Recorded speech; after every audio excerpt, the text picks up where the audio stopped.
કહેવાય છે કે ઘર કા ભેદી લંકા ઢાય અને કંઈક આવી જ ઘટના વલસાડમાં વાપીના ચલા વિસ્તારમાંથી સામે આવી કે જેમાં એક ડૉક્ટરના બંગલામાં લૂંટનો ચકચારી બનાવ સામે આવ્યો છે।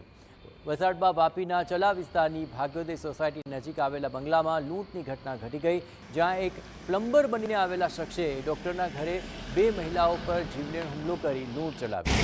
ઘરમાં ડૉક્ટરના પતિ અને સાસુ એકલા હતા ત્યારે એક પ્લમ્બરે આવી ચપ્પુથી હુમલો કરી લૂંટની ઘટનાને અંજામ આપ્યો। આ પ્લમ્બરે તક જોઈને બંને મહિલાઓ પર ચપ્પુથી જીવલેણ હુમલો કર્યો હતો અને તેમના ગળામાં પહેરેલી ₹4 લાખની કિંમતની સોનાની ચેઇન લૂંટી લીધી। બૂમાબૂમ થતાં આસપાસના લોકો એકત્ર થયા અને પોલીસને જાણ કરી પ્લમ્બર ફરાર થાય તે પહેલાં જ પોલીસે ટેરેસ પરથી આ પ્લમ્બરને ઝડપી લીધો।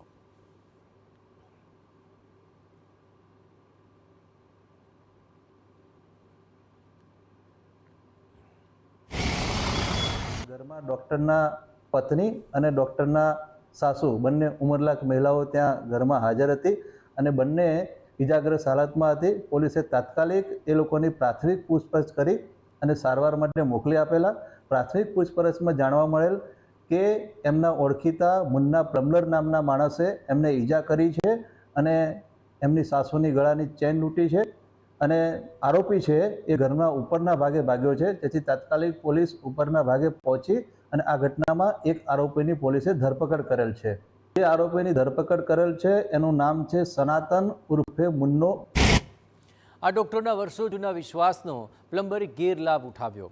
પરિવારનો વર્ષોથી જાણીતું પ્લમ્બર ઘરના સભ્યો વિશે અને તેના બાંધકામ વિશે જાણતો હતો અને એટલે જ મહિલાઓ ઘરમાં એકલી હતી ત્યારે તેણે લૂંટનો પ્લાન ઘડ્યો, પરંતુ તે પકડાઈ ગયો। 35 ગ્રામની ₹4 લાખ જેટલી કિંમતની ચેન હતી અને જે હથિયાર આરોપી વાપર્યું હતું એ હથિયાર પણ સ્થળ પરથી પોલીસને મળી આવેલ છે। હાલ આરોપી પોલીસની કસ્ટડીમાં છે। ડૉક્ટરની પોલીસે લૂંટની કલમો મુજબની ફરિયાદ લઈ અને તપાસ શરૂ કરેલી છે। આ ઘટનામાં આજુબાજુના લોકોની સતર્કતા, તાત્કાલિક ઘણા બધા લોકો ભેગા થઈ ગયા, એના કારણે આરોપી ભાગી નહીં શક્યો અને પોલીસનો ક્વિક રિસ્પોન્સ પોલીસ તાત્કાલિક ઘટના સ્થળે પહોંચી અને આરોપીને પકડી પાડેલ છે। હાલ આરોપી પ્લમ્બર જેલના સળિયા પાછળ ધકેલાઈ ગયો છે અને ગંભીર ઇજાગ્રસ્ત બંને મહિલા હોસ્પિટલમાં સારવાર હેઠળ છે।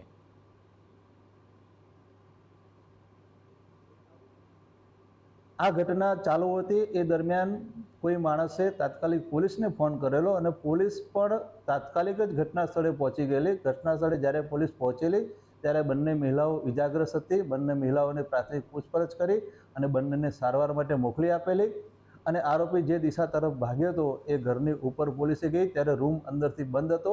એ રૂમનો દરવાજો તોડી અને પછી પોલીસ રૂમની ગેલેરીમાંથી ઢાબા ઉપર ચડી અને આરોપીને ત્યાંથી ઢાબા ઉપરથી રંગે હાથે પકડી પાડેલ છે।